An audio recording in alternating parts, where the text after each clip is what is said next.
Hello, my name is Donia Ahmadi. In this part of the course, we will discuss urban diversity through a critical lens. In the past decades, we have witnessed increasing diversity in cities all over the world.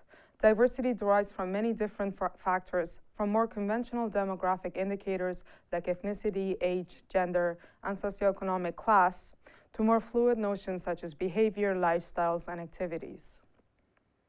But what is diversity? Answering this question requires us to firstly determine what elements constitute diversity. Diversity has been defined in different ways. Some definitions focus on what single type of difference diversity refers to. For example, ethnic diversity or cultural diversity. A common critique of such definitions is that they fail to take into account the complexity of diversity and the multiple and dynamic affiliations of an individual. Also, such a definition results in generalizations and stereotyping on the basis of categories, such as ethnicity. That is, while two people may belong to the same ethnic or cultural category, many other factors such as their gender or gender identity, their age, their class background factor into who they are, how they are perceived, and how they go about their daily lives. There have been a number of recent theoretical efforts to capture the complexity of diversity, perhaps the most notable of which is the notion of superdiversity developed by Steven Berdovich in 2007. Berdovich introduced superdiversity as a multidimensional perspective on diversity, which goes beyond the ethnic group as the only object of study and acknowledges the interplay of multiple factors that impact people's living conditions. A more recent development is hyperdiversity, introduced by Tassenkopf, Racco, Van Kampen, and Bolt in 2014, as an approach that goes beyond the unidimensional focus on ethnicity and addresses the complexity of diversity. There are two central elements in both approaches. First, both focus at the individual level, and second, diversity within diversity, meaning that people belonging to the same ethnic group may demonstrate different attitudes, orientations, values, and activity patterns, and engage in different daily and lifetime routines. Now, despite their effort to capture the complexity of human identity, superdiversity, hyperdiversity, and their future renditions have a number of shortcomings. First and foremost, they're all very vague. Surely urban diversity is complex, but if everything constitutes diversity, what does really constitute it? Also, from a research perspective, how do you operationalize such a concept? Addressing many different categories within one concept makes it very difficult to research that concept. But more importantly, these theories ultimately tend to flatten difference, meaning they fail to take into account the various positions and hierarchies within and between different categories of difference. Issues of power, position, and politics are therefore often left out of the conversation.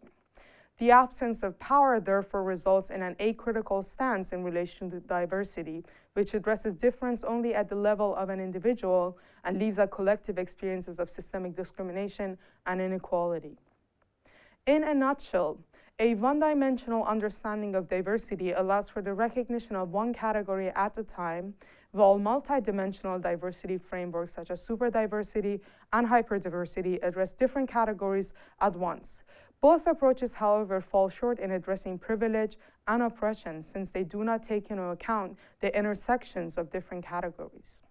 Now, in the next part, I will provide a concrete example of how diversity can be deployed politically by looking at urban policy in Toronto, Canada. The notion of diversity is at the core of the city policy of Toronto, as the motto of the city suggests: diversity, our strength. Diversity is generally instrumentalized in image making and promotion of the city as a city that is inclusive and tolerant of difference.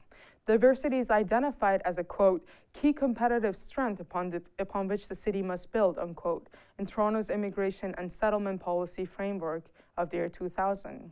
And, quote, a source of social, cultural, and economic enrichment and strength, and of national or international prestige, unquote, in City of Toronto multilingual services policy of the year 2002.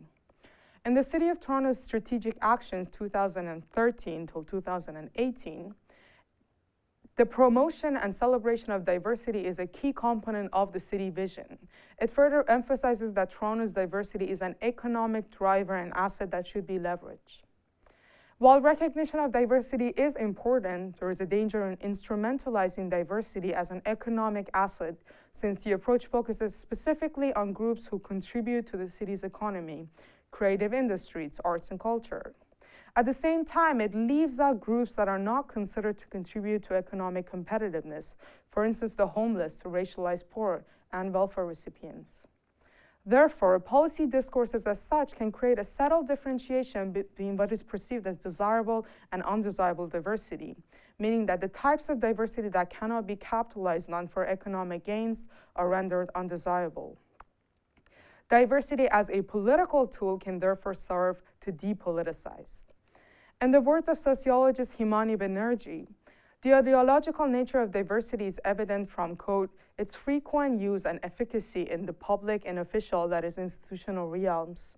Serving as a form of moral regulation of happy coexistence, it helps to obscure deeper and structural relations of power, such as racism and sexism and racist heterosexism. And it reduces the problem of social justice into questions of curry and turban. So although the city seemingly capitalizes upon its diversity for self-promotion, Toronto's most diverse neighborhoods located at the edges of the city receive little attention and funds from the city, and there is an increasing concentration of poverty in Toronto's inner suburbs. This concern is very well captured in the following quote provided by a community worker. Quote, when you talk about asset-based approach towards bringing people into the society, is it only asset-based during the years that they're productive, or are you going to get rid of them when they get old and sick? In sum, while recognition of diversity and difference is crucial, diversity as a political tool has the potential for depoliticizing conversations around issues such as poverty and institutionalized racism. In other words, it can euphemize systemic problems.